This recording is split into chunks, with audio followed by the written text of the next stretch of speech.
Putranya Amir. Ya, Pak. Siapa bilang saya minum kopi? Duduk. Nyala. Jenderal di sini. Ya, kerja sama ayahnya Papa. Kakek saya kerja untuk kakek Papa. Saya kerja untuk Papa. Anakmu baik banget sama aku, Mir. Apakah bapak-bapak dan saudara-saudara mendukung? Mendukung? Yang keras! Satu, dua.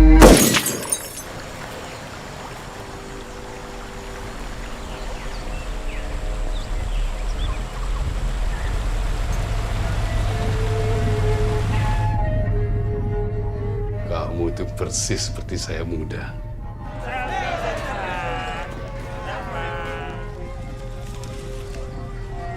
Gip, jangan gampang percaya.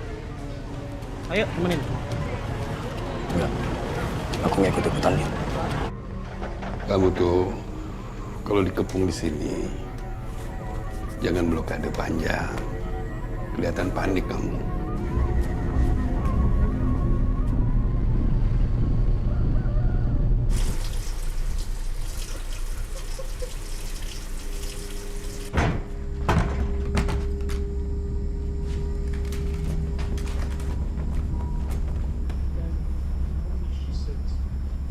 Tenang.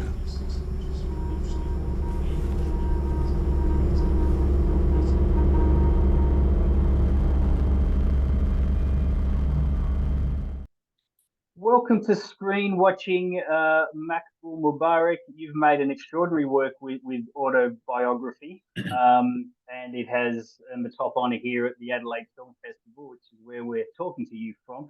First of all, where are you? Welcome to screen watching, and whereabouts are we catching you from? Hi, Simon. Thanks for having me. I'm from my house. I'm in Jakarta, but like we are continuously traveling with the film at the moment.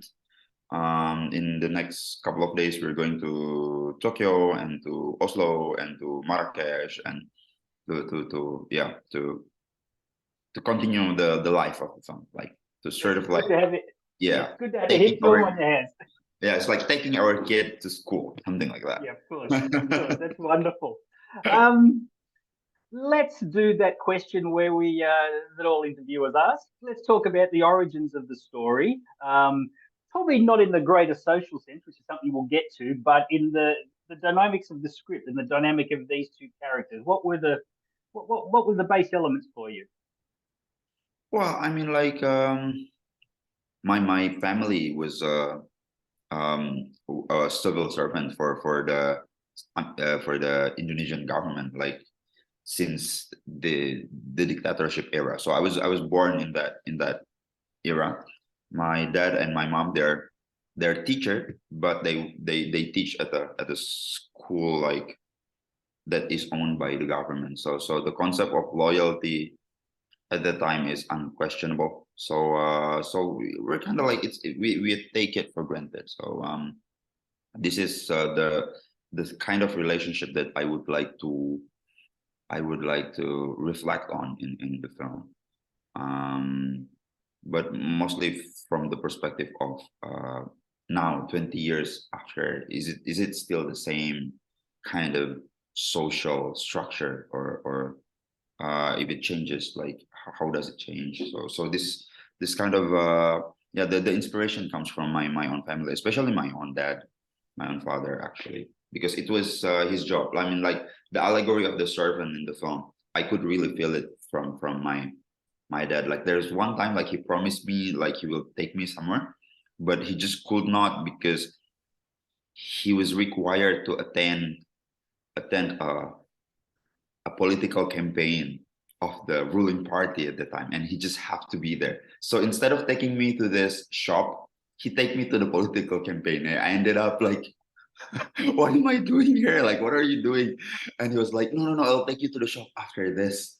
I just need to show up here because, you know, like, so that kind of memories is very like, now I think about it, it's actually kind of heartbreaking. Like, you know, so this allegory of the servant, of loyalty, of things. Yeah, this is what inspires the film.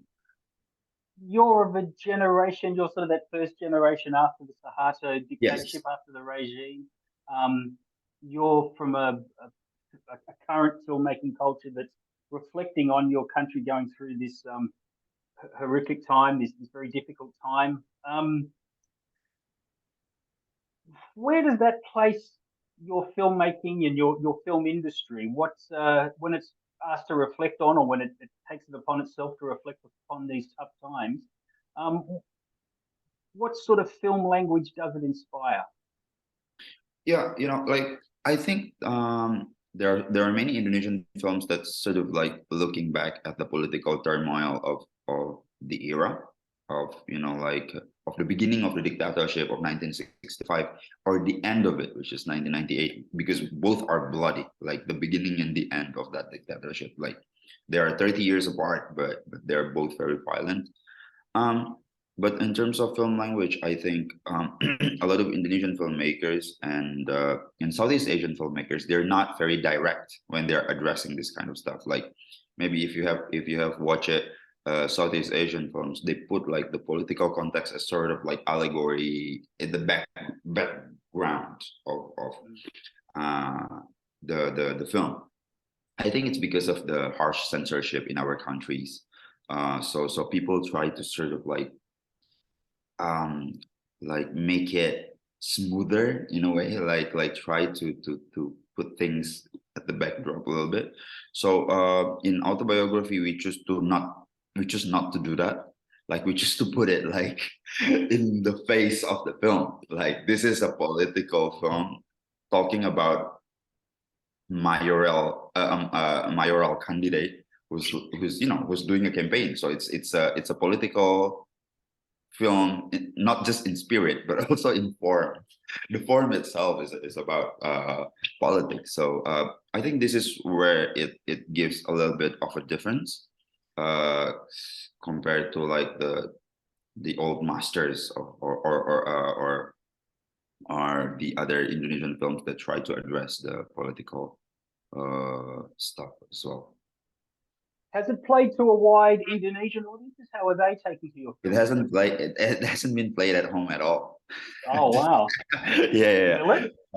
So it was just a world premiere in Venice in September, which is last month, and I think Adelaide is one of the very first festivals who screened the film, because after Venice, it's Toronto, Hamburg, London, Busan, and Adelaide, really, I think.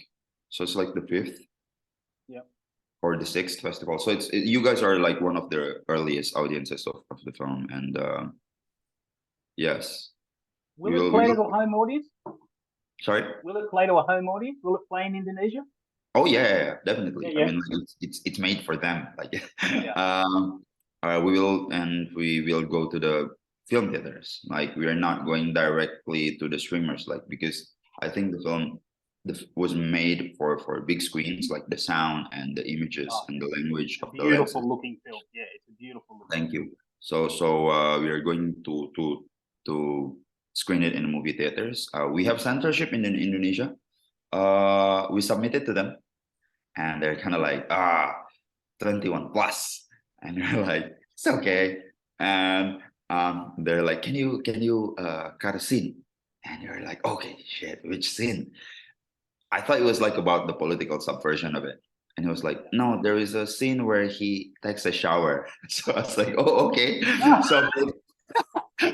So for them, like sexuality is much more terrifying than ideology. So I was like, okay, but I will not cut it. So I was like, but no, I will not cut it. It's the body of my actor. I want to respect his body. He wants to show it to the audiences, so I will not cut it. If you want to give us like even a higher classification, it's fine. But the film is the film, so it is what it is. It's playing as a compelling narrative and a tense storyline and a tense relationship drama internationally. And yes, it will obviously play with the Indonesian audience in a similar way. But if it can change minds, if it can change attitudes, what do you hope the domestic audience takes from it? I think to really ask questions. I mean, like the film doesn't have answer to anything, but our youth, I would say, nowadays is passive. They are very active on Twitter. Like they're very like, oh, they protest everything, political correctness, gender equality, blah blah blah.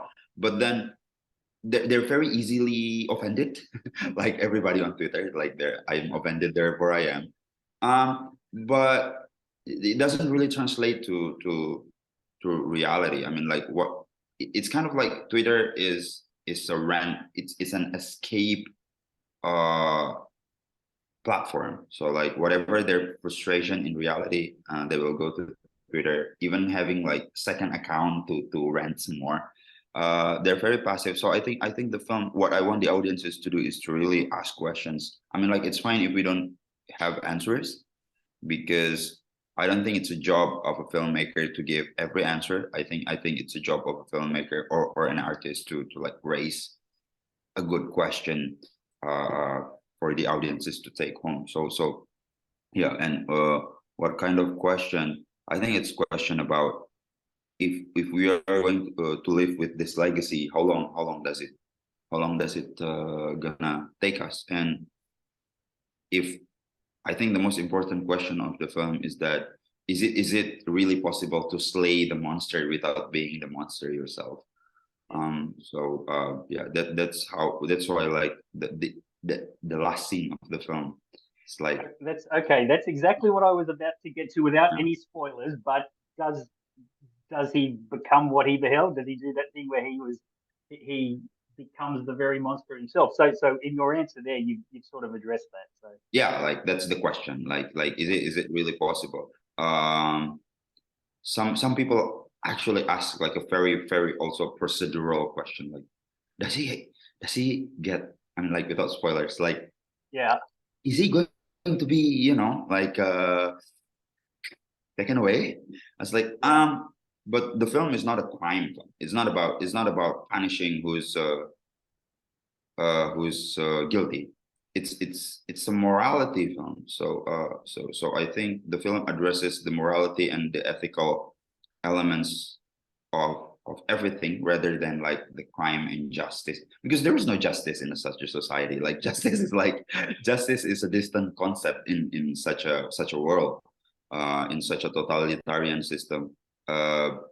Justice really belongs to who owns the power, the authority. So you mentioned Kevin Ardilova, your lead actor, Yeah. as Rakib. His performance is, at first it struck me as kind of like a blank slate performance where all this sort of anxiety and terror and concern is impacting him, and he's put up a shield to deal with that. But it's such an understated performance, such a slow burn performance. His qualities as an actor and in creating the character of Rakib with him, what do you remember? Oh, he worked really hard. I mean, I first saw Kevin in a film. He was in a very romance, like youth romance film, and he's playing this like handsome teenager who's like the sweetheart of a girl of the main character. And I was like, I don't think he's a teenage sweetheart. I think he's a little bit of a cheeky bastard, and I want to prove that. So I asked him to meet, and it was a very interesting meeting. He kept taking calling someone else, so he doesn't really look interested in the talk. So it's like, okay, there's something in this guy. So the transformation in the film is very calculated. Actually, we count for every changes. Like now you change into this, you change into this, and he's very hungry as an actor as well. So it's his first main role, so he wants to prove many things, which is I think it's very important for an actor to have that hunger to you know. Hello. Oh, you're still there. Sorry, I was intent. Because you're still standing still. Yeah. So it's very important for an actor to have this hunger as well. And we prepared the film for quite a long time. I think for 2 years. We were reading the script, we were writing it together for almost 2 years. It was supposed to be 1 year, but then the COVID happened, and then we were like, oh, what are we going to do? We have to postpone 1 year. Let's just rehearse and rehearse and rehearse, and on the set we don't really talk much anymore because we already know, like, and unless something went wrong, and then we thought like, it doesn't work. so we work some more. And for Arswendi is also he's been acting for more than 30-40 years, I would say. He's incredible. He's been acting for like since 1980. He was actually a script continuity guy on the set. He also like has a very interesting story. And the real actor didn't perform, so the director was like, hey, you script continuity guy, take his role. And then he's been acting until now, but he hasn't been able to take that major role in a film. Yeah. So I was like, I think this guy is terrifying, but he's actually very kind in real life. Yeah. He struck me as he had that I could see someone like Javier Bardem in him. I could see this big strong man who could just with the flick of an eyelid or just the turn of a head, he could inspire terror in those around him, and it was just wonderful performance. It was just fantastic. I want to ask you, as a fellow film critic, I want to ask about your background in film criticism and how you think it helped you build your film language and the masters of cinema that inspired you, and also about the current state of film criticism, about how it's become a bit murky by the thumbs up and thumbs down school of criticism, and the long form film criticism, doesn't happen anymore, or it's harder to find now. That's a big question. Go to the first one. How did film criticism help form your love of cinema and the look and feel of autobiography? Yeah, I think being a film critic, like, it helps, of course, because as a film critic we have to watch a lots of films.